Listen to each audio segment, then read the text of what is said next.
Hoje a gente vai mergulhar fundo na anatomia do poder.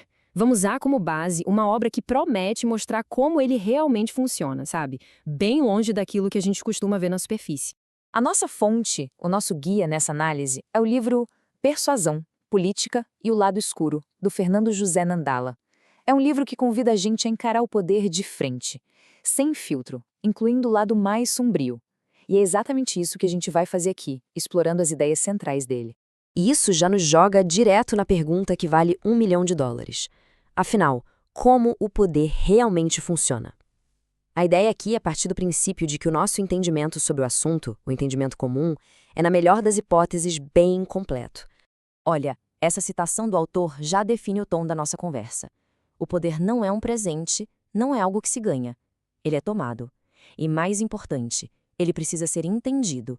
É um convite para a gente desvendar uma realidade que, muitas vezes, fica escondida. Bom, a primeira grande ideia que o livro traz já quebra uma crença muito comum, a de que o poder é uma força moral, que ele pode ser bom ou mal. A obra propõe uma visão, digamos, radicalmente diferente.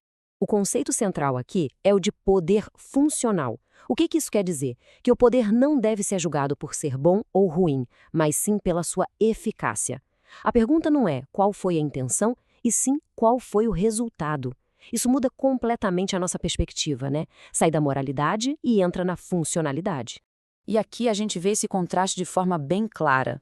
De um lado tem a visão idealizada, o mundo como a gente gostaria que ele fosse, baseado em boas intenções. Do outro, a realidade nua e crua, focada em resultado e manter a autoridade. Pensadores como Maquiavel lá atrás já falavam dessa separação entre política e moral. É exatamente nesse campo, o da funcionalidade, que o poder joga o seu jogo. E essa citação, olha, ela resume a lição de uma forma brilhante. No jogo do poder, quem confunde o ideal com o real, quem acha que boas intenções bastam, acaba sendo atropelado pela realidade. Porque a realidade, meu amigo, tem regras próprias. Ok, então o poder é funcional. Entendido. Mas quais são as ferramentas dele? Como ele age na prática? Agora a gente vai explorar os instrumentos psicológicos que são usados para moldar o comportamento coletivo. O livro aponta para duas alavancas emocionais que são primordiais: o medo e a esperança. O medo serve para disciplinar, para organizar as pessoas, através da ameaça, do caos. Já a esperança mobiliza, cria paciência, faz a massa caminhar em direção a uma promessa de futuro. São, no fundo, duas faces da mesma moeda do controle. E é aqui que a gente entra numa distinção que é, assim, fundamental. O objetivo do poder nem sempre é convencer uma pessoa usando a lógica, o argumento. Muitas vezes, a meta é outra, bem mais profunda. É condicionar o comportamento. A diferença é gritante, né? Convencer busca concordância individual, apela para nossa razão. Agora, condicionar é diferente. É sobre moldar hábitos, criar um comportamento de massa que seja previsível, muitas vezes passando por cima do debate racional. É nesse nível que o poder realmente eficaz opera.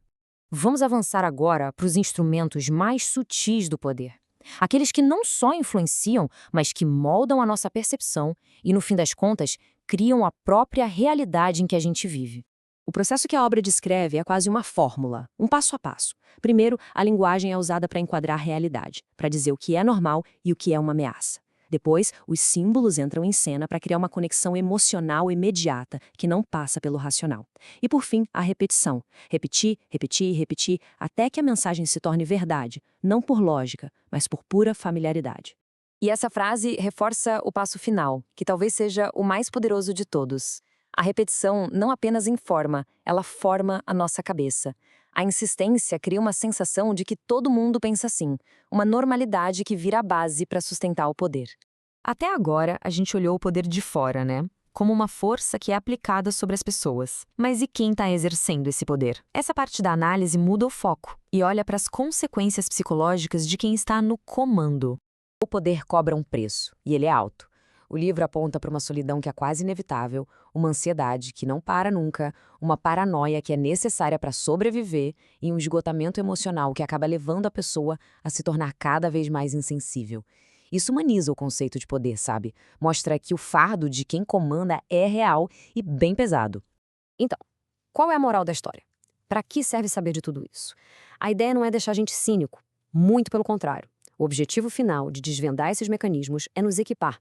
Conhecer as regras do jogo dá, para quem observa, uma ferramenta poderosíssima, autonomia intelectual. A chance de não ser governado sem nem perceber. E a gente termina com essa reflexão.